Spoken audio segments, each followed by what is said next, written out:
Alam niyo, hindi ko alam. Wala na palang Katnil. Sabi nila, wala daw forever. Pero tatalunin kayo ng mga taga Marikina. Wala sa aming forever. Pero meron kami, everlasting. Ito ang iluluto natin ngayon. Ang daming request nito. Itong everlasting ng mga Marikina. Ano ba to? Everlasting o llanera? Bahala na kayo. Basta ito, masarap. Alam niyo ba yung ref namin? Kalahati ang nawala sa dami ng Ricardo pala dito. Kaya mamimili pa ako. So anyway, lahat ng Ricardo, as we go, pakikita ko sa inyo, sisimulan natin ang pagluluto. Mainit na ang ating kawali. 2 tablespoon lang. Bakit 2 tablespoon? Magmamantika ng gusto yung ating giniling na baboy.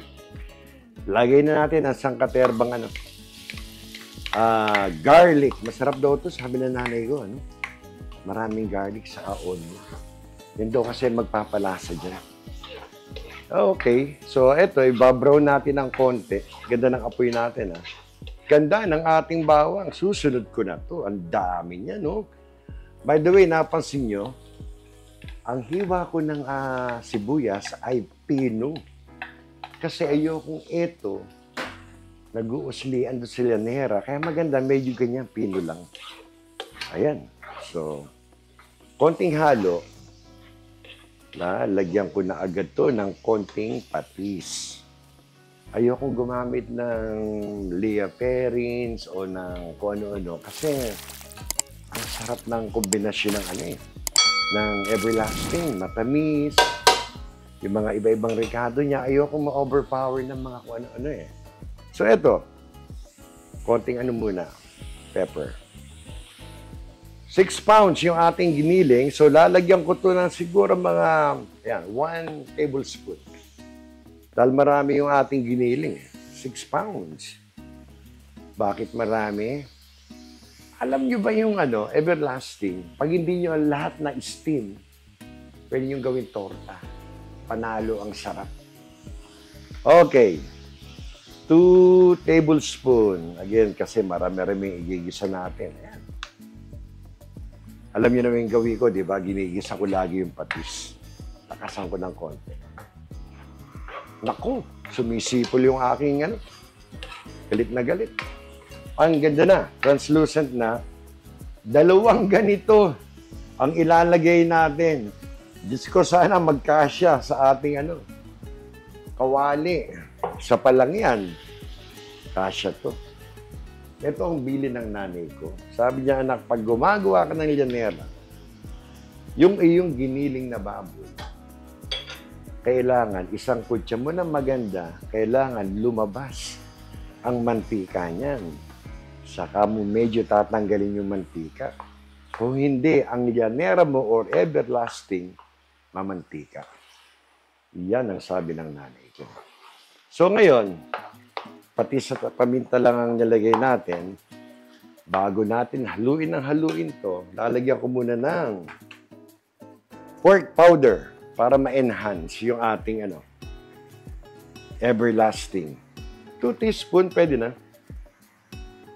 Okay, so ngayon, sa stage na to, medyo bakbakan to. Hahalu-haluin nyo, takip, halo, hanggang magmantika. Maganda, mapalabas nyo ang mantika ng baboy. Kung hindi, malansa na, mamantika pa ang everlasting nyo. So, pagbalik ko, makikita nyo na ang kaibahan nito. 20 minutes. Ayan na siya.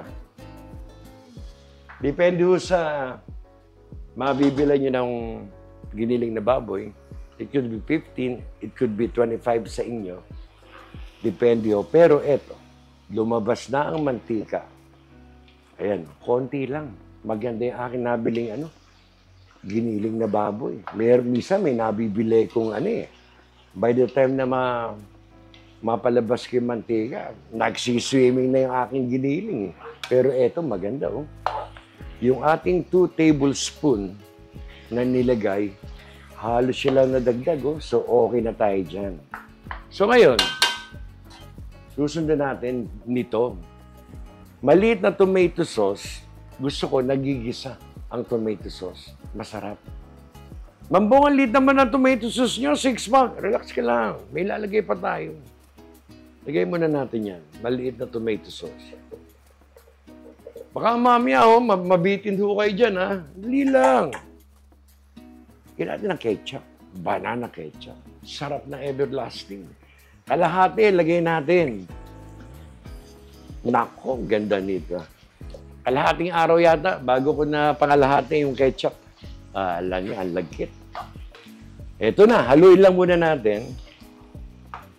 Ayun, ketchup, saka tomato sauce na maliit. Ayun yun naman kasing puro tomato sauce ang malalasahan. Ganyan, kagandahan lang. Ganda ng ating apoy, ang ganda ng ating gisa, halo-halo lang. Pag na-mix siya ng maganda, isusunod natin yung hotdog habang may mantika pa. Parang napiprito, gumugulo yung hotdog. Hindi nyo na kailangang iprito ng separate. Ang ganda. Nagmamantika rin yung ating tomato sauce, saka yung ketchup. Sunod natin yung hotdog. Isang buong hotdog, yung isang pack, isang plastic. Medyo hiniwa ko lang ng maliliit para magsama-sama. Pagulungin lang natin ng konti, yung hotdog. Alam nyo, walang gaano mantika yung aking ganda, Ayun, bubuklatin ko. Walang gaano mantika, Ganda naman. Yung nabili kong body. Ayan na. Medyo gumulo yung hotdog. Sunod natin to. Itong ating carrots. Isang malaking carrots, chinap ko lang ng maliliit na dice. Ayan na. Sayang na may bayad dyan. Sinimot ko. Konting halo uli. Isusunod natin ngayon. Ito, isa sa mga paborito ko. Pineapple, tidbits. Hindi na crush. Gusto ko yung tidbits. Maliit ng konti sa chunks. Gusto ko yung pag hinihiwa ko yung everlasting. Nakikita ko pa yung pineapple. Pag crush kasi, maganda, lasang-lasa, umahalo. Ang gusto ko sa tidbits, lumalasa din. At the same time, nakikita ko pa yung pineapple doon sa slice ng everlasting. Ako, dami nito. Parang forever na ang aming everlasting.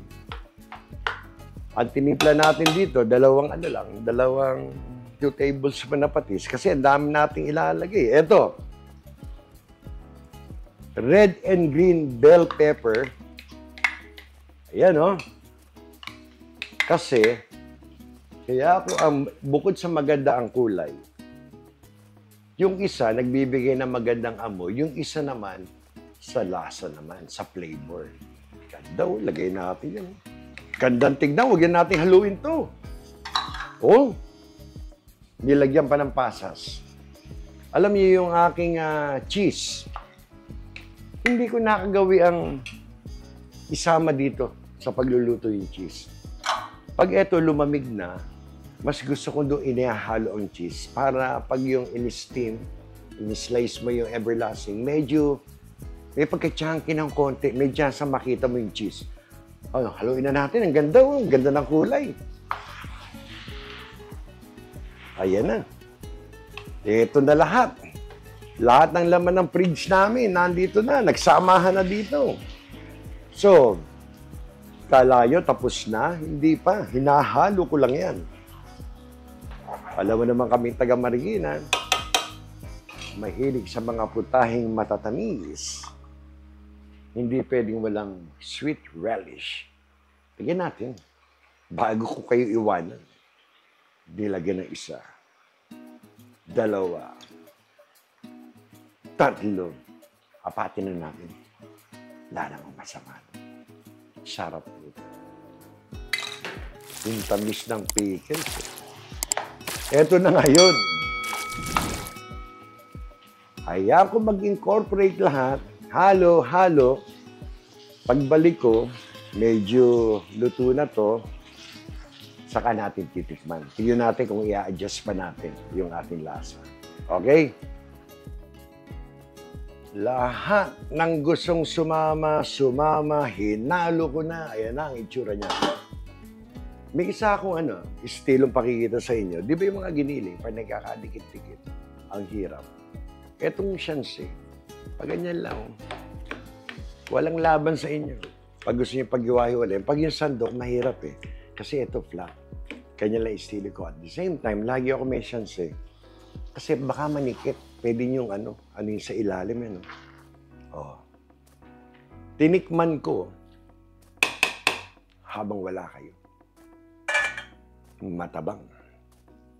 So ngayon, para may konting linamnam, lalagyan ko ng puno, 1 teaspoon na pork powder again. Isa. Para hindi lang asin. Lalagyan ko ng mga 1 tablespoon asin. Yan. 1 tablespoon. 1 tablespoon. Hahaluin niyo ulit. Pag ito hinalo ko, ito'y luto na. Pagbalik ko, malamig na to. At pakikita ko sa inyo, ang paglagay ng itlog sa kanin cheese sa llanera, lahat yan pakikita ko sa inyo. So, ito is done. Tignan nyo naman aking llanera. Alam nyo, minsan nakakachamba tayo. Dinesign ko yan, ha? Parang flower base, ha? Yan yung lalagyan natin, mami. So, balikan ko kayo. Lumamig na rin. Halos 1 oras kalahati. So, ngayon, lalagyan na natin. 2 lang naman ilalagay natin. Sabay lagay na sa llanera. Sabay steam na natin yan. Ang sabi ng nanay ko, kada 1 kilong giniling na baboy, 4 na itlog daw. Kulang-kulang 3 kilo yung ating giniling. So, ginawa ko ng 12 na itlog. May karamihan to eh. Kasi para, sabi ng nanay ko, anak, hindi ka naman mapapasobra sa itlog eh. Talagang, mas mahirap yung kapos, madudurog-durog ang iyong everlasting. So, ibuhos natin, eto na, 12 itlog. Katamtaman laki. Nothing big, nothing small. Ayan, buhos natin. By the way, baka hindi ko nasabi sa inyo, huwag niyo ilalagay yung inyong itlog. Pag mainit pa ang inyong giniling, maluluto yun. Okay, haluin natin. Itong aking cheese na quick melt. Ano to? Yung malaking quick melt, kalahati nun. Ito. Pinrate ko na siya. So, lagay rin natin to para pag napansin nyo, pwede nyo namang ilagay yung inyong cheese during nung pagluluto. Nakagawian na namin. Nilalagay sa bandang huli. Para bang nagiging chunky, medyo natatrap yung mga cheese na yan. Though siya'y matutunaw, pero kakaiba eh. So, pwedeng ganyan ang gawin nyo, pwedeng during pagluluto, kung type yung isama na. Yun naman pag inisim natin ng 45 to 1 hour, lahat naman yun magsasama-sama. Okay, sabi ng nanay ko, ang indikasyon daw na tama yung dami ng itlog, makikita nyo daw yung inyong mixture na parang creamy daw ang dating. May niready na akong mga llanera. Ayan. Ilagyan ko ng konting dekorasyon. Dahan-dahan natin ilalagay ang ating mixture, yung giniling. Ito, inisprayan ko ng PAM. Kung wala kayong PAM, pwede namang cooking oil or butter, pwede nyo punasan. So, ilagay yung dekorasyon. Ayan. Ganda, no? Batang masat. Ayan. So, halo lang. Then, pagbalik ko, steam na natin to. Ito na. Sinisimulan ko na magpa-steam. Nailagay ko na yung ating mixture ng giniling. Ito, natakpan ko na nga eh. Since may konting design, dahan-dahan lang nalagay. Gusto natin mabuo ng konti yung ating dekorasyon. Kung hindi naman nabuo, yan yung walang problema. Kakainin ko pa rin yan. Baka lang makachamba. Ito, ganitong kaprasong aluminum foil, pwedeng plastic. Yan, takpan nyo lang. medyo didiinan nyo ng konti sa gilid para wag ma-misplace, then ganyan lang. Takpan nyo lang, konting lupot. Ganyan lang. Yan naman mahirapan na pumasok yung steam pataas at paano. Ayaw lang natin na mabugbog ng tubig naman yung ating everlasting. Tapos pakikita ko na sa inyo, isasalang na natin to. Wait tayo ng mga 45 or to an hour, isang oras kung gusto nyo sigurado. Pwede nyo gamitan ng tong. Ito hindi pa naman ganun kalakasan yung ating kulo. Ito. Ingat lang at baka kayo mapaso. So, nailagay ko na itong dalawang yanera. Ayoko namang sobrang siksikan baka masira. So, takpan natin ngayon. Ganyan lang, hindi naman kailangan napaka-high heat. Kasi mga halos isang oras nating i-steam yan. Saka natin chichikin, pakita ko sa inyo yung pinaka-final product na. Okay. Yung mga binibiling yun ang masarap na tingnan Pag nakikita ko sana buo yung ating dekorasyon Ayun. Nag-somersault na. Ay, lalabas ng niya. Teka, tingnan natin. Ayun na. Naku. Naku. Medyo na ng konti, pero naandun pa rin. Yung aking flower base, yung ganda! Happy na ako yan sa ganyang dekorasyon. Kasi ang pinali niyan talaga, yung lasa niyan ng everlasting. Ayan, Ito po, ang everlasting. Llanera, bahala na kayo ng Marikina. Napakasarap po nito. Pero gusto kong tikman para sa inyo. Lagay natin dyan, Eto, tikman natin kung gaano ka-firm. Dito natin. Para ayokong ganda Naku! Very firm. Ganda. Ito na.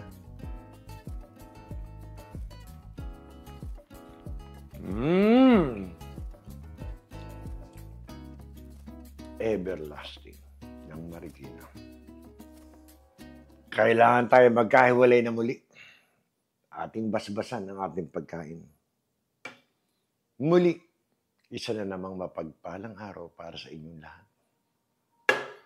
Salamat sa Diyos. Tayo may masarap na everlasting ng Marikina. Hanggang sa muli, kayo po'y mag-iingat. Salamat.